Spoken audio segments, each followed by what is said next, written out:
forged on the gridiron in September. Perfected in the magic of March. For the fans who love the crunch of the pads, prefer a dunk,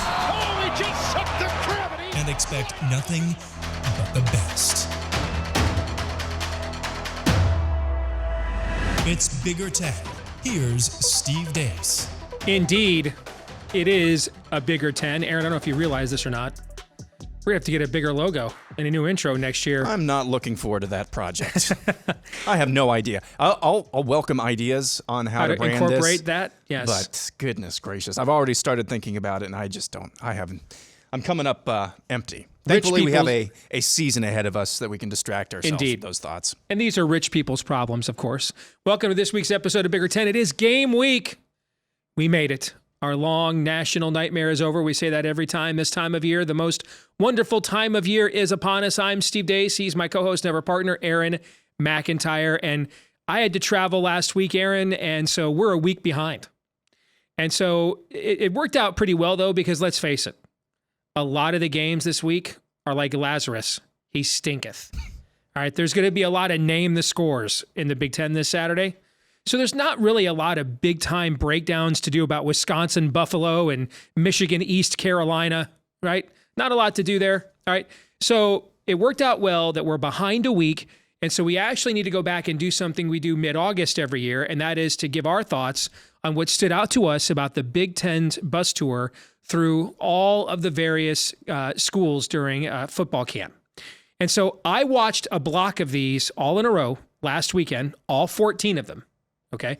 And then as I was watching them and finishing them, I would post my comments of what stood out to me on Twitter. So I thought we would go through each of those and just have you react. I mean, obviously, what stood out to me, we already know because that's what I tweeted. And I want to get your kind of reaction to the summary of what I saw the team had to say about every school. Are you ready to go? Yep, let's go. All right, let's do it. Let's start with Minnesota. DiNardo believes Minnesota's offensive balance is going to change to more passing with the new offensive coordinator and the new quarterback. He's impressed with the overall size and depth within the program, but also very concerned that they have too tough of a schedule.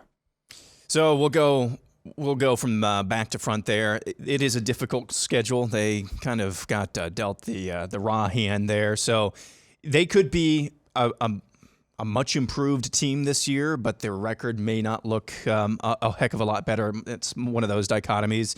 The middle observation, size and depth of the program, that's kind of the same thing that you had back in April, Steve, when you were talking about the spring game and the offensive balance going to go to more passing.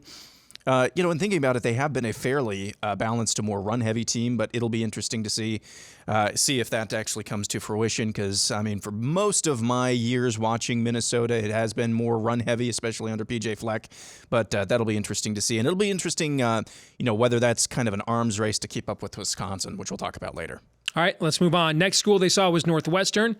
DiNardo kept noting that their overall roster numbers were down.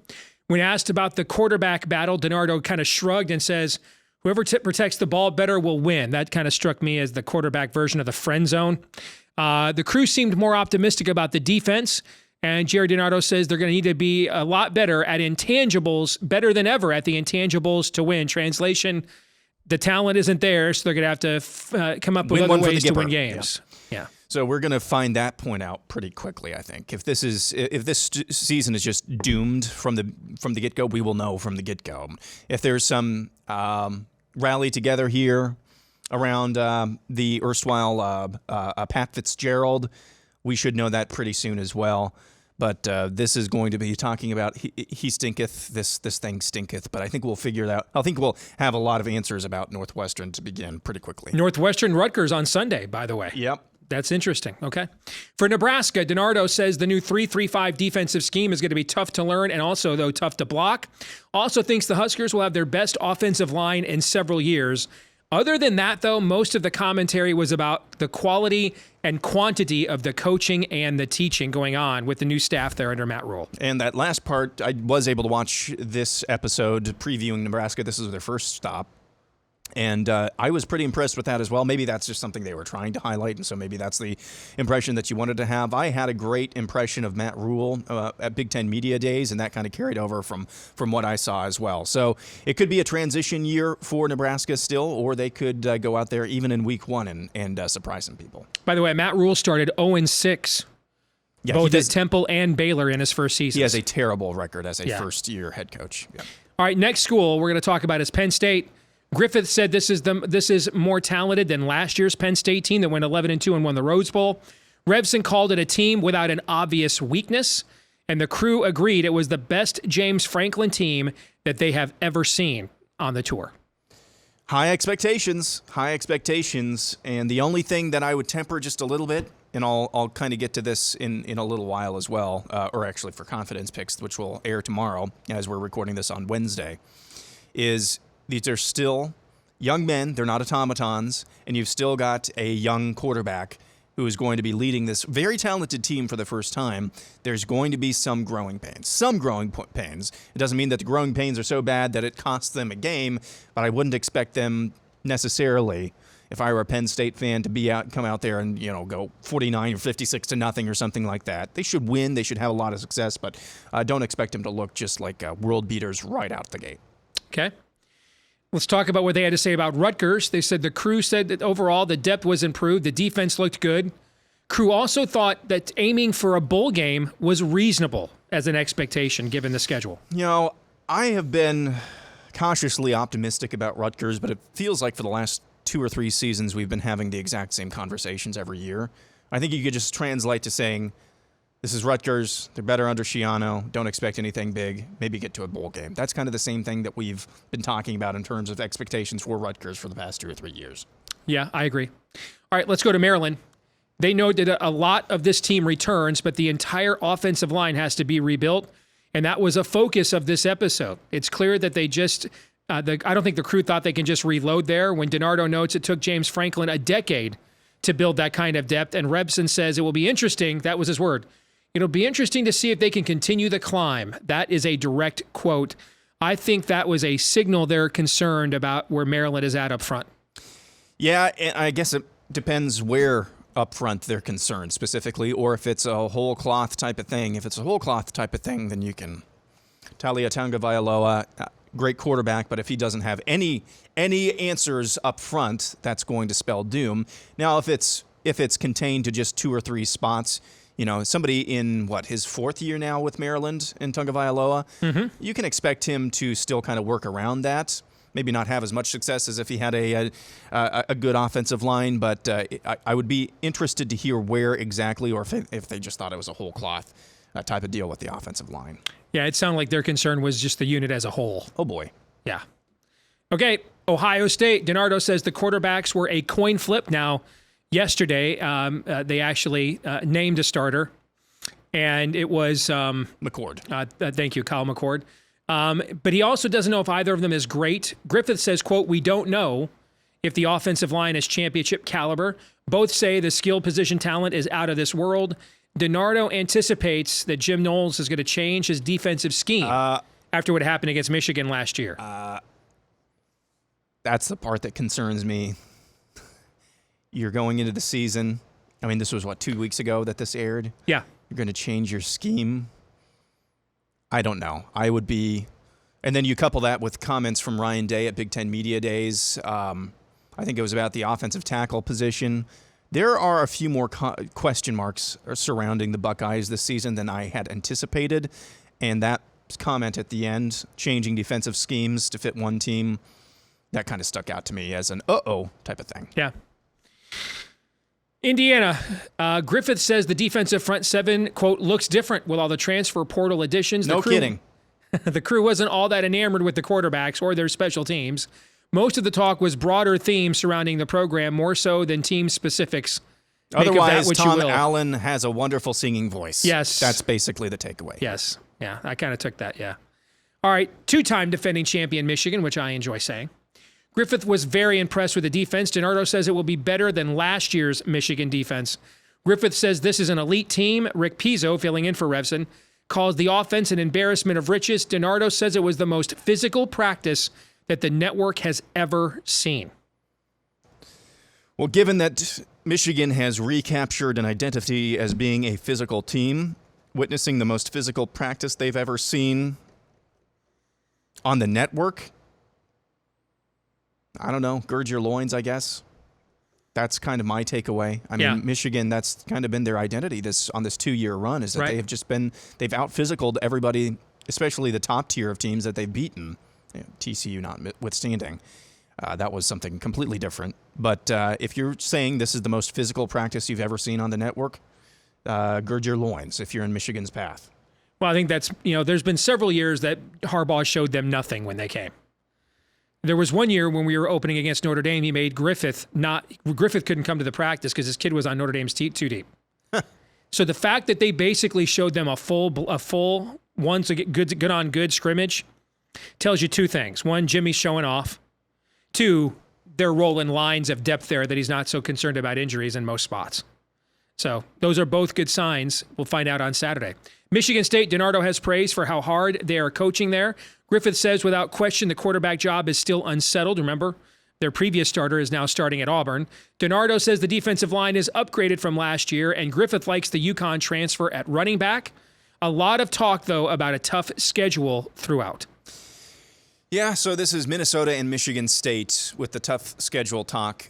Whenever I hear that, it's kind of like what I said about Minnesota. It's like they feel like maybe they could be decent, but it may not be reflected in their schedule and their record at the end of the season. That's kind of how I translate that. Defensive line being upgraded from last year, coming from DiNardo. That would be a reason for optimism if I was a Michigan State fan. Because that linebacker core is good. Yeah. If you had a nasty front seven, you'll be in a lot of games. Yeah. Doesn't mean you can win a lot of them if your quarterback sucks, but you can be in a lot of games. Yeah, and for all of the turmoil in the offseason that Michigan State, I would be cautiously optimistic hearing that camp report. Okay. For Purdue, defending West champion, DiNardo wonders if Ryan Walters can play the same kind of defense here that he did at Illinois, given the wide open offense that Graham Harrell is going to want to run, meaning the defense is going to be on the field more. All were impressed with quarterback Hudson Card. DiNardo says he was as impressive as any quarterback that they saw on the tour, but he is still worried about what they have up front on both sides of the line of scrimmage. Yeah, so I'm glad. So quarterback, we always say, most important position on the field, especially in the college game. Overall, reading that takeaway that from that camp report, overall, I'd be kind of nervous if I were Purdue. There's just way too many questions. You're talking about this is not just something that, well, do we have chemistry? Do we play complementary football? If you're a program like Purdue, it's not really a question. You have to play complementary football, and wondering if your entire scheme will fit in with that. Yeah, that's kind of a big question mark. And then you put in the offensive line or the trenches. I think they're going to win, as I'll discuss in confidence picks opening week. But man alive, that's way too many. They're barely a field goal favorite over Fresno State. 3.5. Yeah. Yeah. So that's all home field advantage. For Illinois, BTN crew notes they won't see much because there's a scrimmage the next night. So they got to sit in on team meetings instead. DiNardo says they're going to play less man this year with the secondary losses to the NFL, but they all still rave about the front seven. It is possible this is the best defensive line in the conference, Michigan and Ohio State included. Griffith says neither quarterback has won the job yet. They've since given the job to Luke Altmaier, the Ole Miss starter. Revson says this is an elite line of scrimmage team. So kind of the inverse of Purdue. This strikes me from Bielema, kind of along the lines of the vibe he was given off overtly and kind of implicitly at Big Ten Media Days. He thinks he has a lot better team than what a lot of people are thinking, and we're just not. I mean, he was selling it hard. We're not going to show that to anybody until it's time. So I think that's what that strikes me as. They're playing the MAC favorite, Toledo, this weekend too. Your Hawkeyes, McNamara was still out hurt when they were there, but Griffith says the offensive line definitely looked improved over the last 2 years. Revson even said the offensive line was better than the defensive line that day they were there. DiNardo still thinks, though, that the defensive line, despite that, is deeper than it was a year ago. The crew raved about the transfer linebacker from Virginia, who's taking Jack Campbell's place. DiNardo worried about busts in the secondary, said he saw too many of those, and that was with the backup quarterback in. But Griffith says overall, this is a better team than it was a year ago. Other than the raving about the transfer linebacker, this is exactly what Kirk Ferentz has said about this team. He is high on the offensive line. He's worried about the second string secondary, and defensive line is deeper and maybe even in some ways better than last year because of that depth. So this is basically a carbon copy of what we've been hearing, or what I've been hearing as an Iowa fan out of Fort Kinnick. Okay. Finally, Wisconsin. DiNardo says this is a quarterback-driven program now for the first time. Because Barry Alvarez had a running back-driven program. Griffith was impressed with the wide receivers. There was a lot of praise for the front seven on defense, but concern about the loss of complementary football with the new offense, meaning that the defense is going to be playing a lot more snaps now than it has been accustomed to for many decades. DiNardo changed his mind from the spring and thinks this team has improved so much since then that now it was the best West team that he saw on the tour. Now, you remember when I watched their spring game, and I was like, dude, okay? And DiNardo had the same take, too. But now he is thinking they've made leaps and bounds the last few months. And that, again, he thinks it's the best West team that he saw on the tour. So I would agree that Michigan and Penn State were probably earning of the most glowing reviews from the BTN bus tour, but this was the most surprising one. They were pretty high on Wisconsin. Yeah. I did watch most of this episode as well. They were pretty high on Wisconsin, so this is the portion of the offseason when we say that's why they play the games. We'll see how this translates out on the field. So from watching all the episodes, and remember, I watched all 14 in a weekend. So I got to see them on top of each other. This would be my impression if we put the Wonder Woman lasso of truth around the BTN crew. All right? No SID spin, straight up truth, no chaser. This is based on my impressions from each special, how they would rank each division.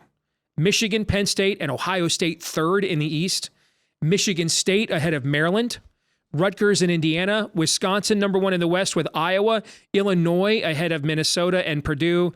And then Nebraska, Northwestern. What do you think? So that's kind of the feeling that I got as well. I would have maybe going into the BTN bus tour said, hey, you maybe got to argue for Iowa over Wisconsin. Agreed. But coming out of that, I think it's pretty clear that's Wisconsin they still believe is kind of the big dog in the West. And in the East, not surprising at all. That's exactly how I would have. Maybe Maryland and Michigan, you can squabble with that a little bit. But, yeah, the rest of this is I could have probably made the same deductions as they did. And then finally, Revson and Griffith did a camp takeaway show last week where they kind of discussed their recollections away from the campuses. Here are the few things that stuck out to me.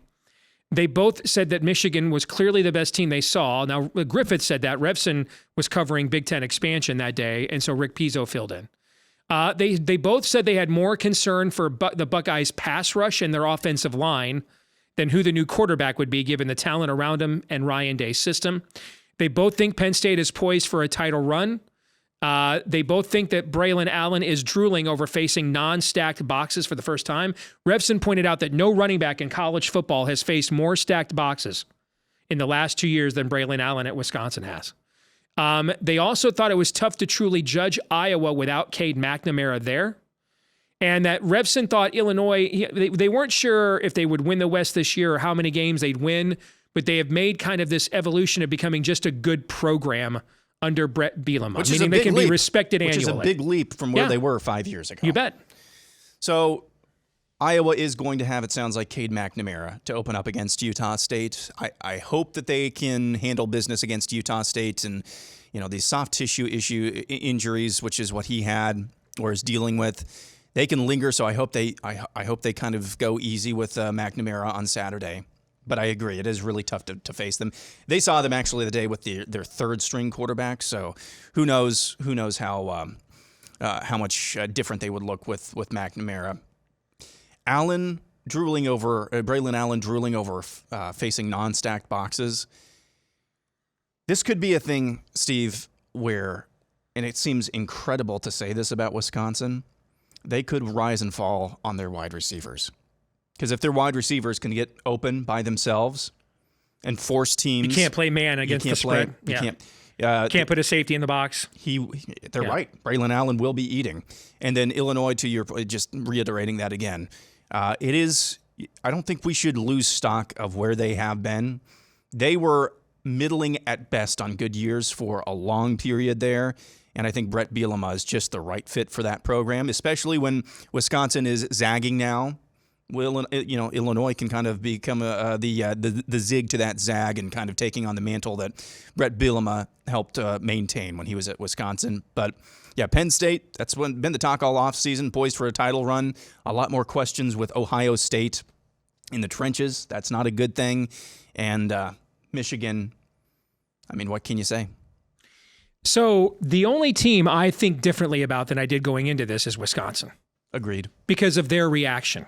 Because what I saw in the spring, if you go back and watch our show from April, it just reminded me of watching Rich Rod trying to transition Michigan after 30 years of bow ball into this kind of an offense. And now we didn't have a quarterback like a Tanner Mordecai that had thrown 80 some odd touchdowns to transfer in and run this system, but he did not look good in the spring. Their receivers struggled to get separation. Remember, he was sacked 10 times and threw 5 interceptions in the spring game. So, I mean, this would be one hell of a leap. I do think Braylon Allen still feasting in this offense is possible.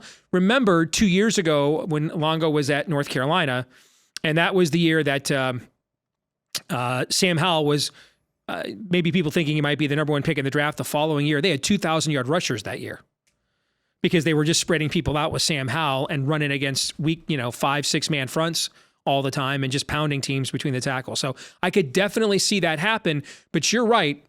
That's a little bit like what used to happen with Denard Robinson in Michigan. In September, he'd win the Heisman every year. And then we get into October and November, and when Big Ten teams are like, well, we don't think you can consistently pass the ball down the field, we can man up against you on the run and take the flanks away from him, you would see his stats decline. And I could see that with Wisconsin. If those receivers cannot get consistently open, Big Ten teams are going to play them just the way they did before. Whether there's 4 wide receivers out there or not, they're just going to say, we'll play you man-to-man then, because we don't think your downfield passing game is a threat. Here's my reservation still with Wisconsin. And if I were a Wisconsin fan hearing that report out of training camp, that would give me optimism. That would give me some reason for hope. Here's what nobody's been talking about really ever since, and even with the spring game. And I brought it up. There's an entirely other side to this sport. It's called defense. How is their defense going to hold up? That's something that I didn't really. I watched most of this report. Did they say much about the defensive side of the ball? Yeah, that's the complimentary stuff that they were talking about. So, I mean, that defense could play like 25 to 30 more plays a game every week. So how does that hold up? Again, that's still my reservation with Wisconsin is whether, if they score really fast, hey, that's great. That's also more time your defense is out on the field. And can they hold up over the course of a game? And can they hold up over a course of a Big Ten season with that new style of offense? Again, we will see. And game week is here, so we get to see that pretty quick. All right, we'll come back and play Would You Rather here next. All right, time to play Would You Rather rapid fire fashion, Aaron. Would you rather start the season with a conference game like Nebraska and Minnesota or a non-conference warm-up scrub like most of the rest of the Big Ten? Give me the solid conference game to kick off the season. Give me something to really look forward to that's consequential. We've been waiting all of these long 8, almost 9 months for college football. Give me some red meat right out of the box. Okay. Next one for you. Would you rather bet a monster teaser? I love these monster teasers. At plus or minus 13 points over 4 legs. You get a minus 140 odds at DraftKings. Or just bet a single game at Standard Juice. Which would you rather do? If I'm doing an emotional hedge where I think it's a game Michigan could potentially lose, so I'll bet the other team so that I win some money out of it if we do, and I won't feel as bad, I'd go with a single game. But typically, even though they tell you not to do this, typically I don't do this for money or career. I do it to match wits with the odds makers. So I think I like the challenge more of doing the parlay that you mentioned. I find these are actually easier to do in the NFL than they are in college football. There's a lot of variance in college football. NFL, there's a lot less. So, you can find some totals at like 36 points, 39 points in the NFL. Take that down to 26. There's barely any NFL games that go under 26 points. So I would rather do, at least in college football, a single bet at the Standard Juice. All right, for you, would you rather the Big Ten turn Week 0 next season into a showcase for conference games, or keep things as they are, because I think they're going to do that next year. Let's do it a showcase for conference games. I mean, they're going to be printing money, and the networks will thank them if they basically just take over week 0. So give me week 0, starting conference games, starting the season on week 0. Final one for you. Would you rather sit in the corner in the first row of a stadium or sit 15 rows up so you're not super high above the field, but you're at the 50-yard line? Oh, I'd rather sit 15 rows up at the 50-yard line. I mean, I love the view from the press box, man, so you can watch plays develop and everything else. So 15 rows up at the 50 gets me closer than sitting in the first row on the corner. If the best way to watch a football game is to be on the sidelines for when the teams come out and the game is starting, to get that energy, and then to sit in the press box the rest of the game so you can truly see everything, and the eye in the sky doesn't lie. Yeah. At least that's how I used to do it. My buddy and I are going to Iowa, Utah State this weekend, and first row and the corner tickets were only about $20 more than they were, corner tickets, but 15 rows up. So I'm gonna be interested to see how that view actually is. For everything in that northeast corner, that's gonna be awesome. Yeah. But it's one corner, and there's 4 corners on the field. Exactly. So I'm not sure how much on the other side of the stadium I'm actually going to be able to see. But you know what, man? If you get a guy to slap 5 with you after he scores a touchdown, that's all you'll remember the rest of your life. Yep. All right, we'll come back, wrap things up here in a moment. This week's Twitter poll results. We asked you which Big Ten team unranked in the preseason AP poll is most likely to finish ranked, and man, overwhelmingly, 73% said Illinois, 16% said Minnesota, 6% Purdue, 5% Michigan State. The Illini running away with this poll. Aaron, do you think they got the results right? I believe so. Of those mentioned there, I don't see Michigan State, Minnesota, maybe Minnesota, and that's kind of reflected there with the bump at 16%, but definitely not Michigan State or Purdue. I don't really see that happening, going from unranked to ranked. All right, that brings us to our feedback of the week. In response to this poll, Norwegian Gopher wants to know which Big Ten team ranked in the preseason AP poll is most likely to finish unranked. I'm going to go with Wisconsin. Yep. I still think that's very high variance with that offense, and they have to play Ohio State as a crossover. The rest of their schedule is not that hard, but I think there's still a lot of variance with that offense. So, I mean, I just think Michigan, Ohio State, and Penn State are so much better than 80% of the teams on their schedules. I think Iowa actually has a more favorable schedule than Wisconsin, especially with what's going on at Iowa State with the suspensions now. So I would go with Wisconsin because I still think there's a lot of variance there with the transition. Yeah, that was my instinct as well. I'll throw this in there for Iowa, though. They just made it into the top 25 in the AP poll. Soft tissue issues are weird. Okay, injuries are weird.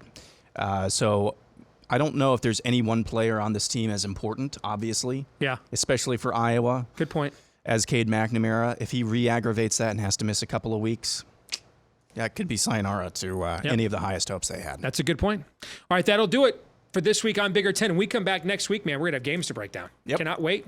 We're going to do confidence picks this week as well. So this will be the third year we've done this. I won year 1, Aaron won year 2. This is the rubber match, and we're adding a little spice to the competition as well. You'll be able to check that out tomorrow right here on the channel. Until the next time, don't forget to like, rate, subscribe, review, 5-star, follow, share, do whatever you can to help us find more Big Ten fans just like you. Follow us in between episodes, especially on game day. Aaron, I know you're not supposed to do this. I have a wedding Saturday night. Thankfully, I'm going to get all the early games in when most of the Big Ten teams are playing, okay? But I am going to actually be relying on you now to be tweeting your thoughts. Okay. Yeah. Okay. For whatever goes on. Yeah. Once I get back from the game, then I'll hop on the Bigger 10 account.